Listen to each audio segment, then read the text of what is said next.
Bonjour. Ce 2 avril, Manuel do Nascimento nous propose la couronne après la croix.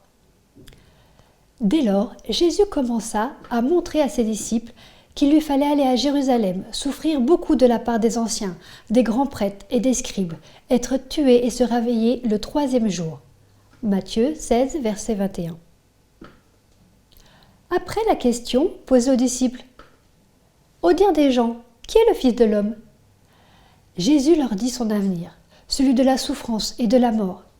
Mais il n'annonce pas seulement la mauvaise nouvelle, il annonce aussi la bonne, celle de la délivrance.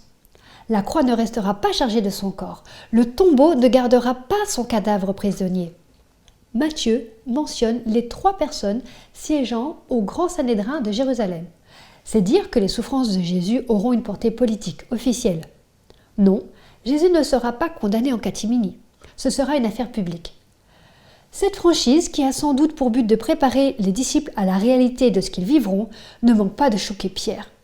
Il prend Jésus à part et le reprend, il lui fait la leçon, comme si Jésus ne savait pas ce qu'il disait. Pierre ne voit cela comme un accomplissement prophétique. Et Jésus le reprend avec fermeté, discernant dans les propos de Pierre ceux-là même du tentateur. Pierre se fait le porte-parole sans le savoir encore de la conception de la messianité juive qui refuse l'idée même de la passion. Ce fut sans doute le point le plus difficile de la prédication de l'Église chrétienne du 1er siècle. Comment faire accepter que le Messie promis, celui qui devait délivrer son peuple, était un condamné à la mort la plus infâme qui soit? Jésus appelle les disciples présents devant lui et ceux qui le deviendront quiconque, c'est-à-dire tous ceux qui voudront le suivre et souffrir avec lui, et pas seulement une élite choisie. Mais là encore, Jésus annonce la bonne nouvelle, non pas une délivrance immédiate du jour romain, ou quelque autre qui soit, mais une délivrance définitive, éternelle, comme Jésus qui retrouvera sa gloire mise en parenthèse pendant sa vie terrestre.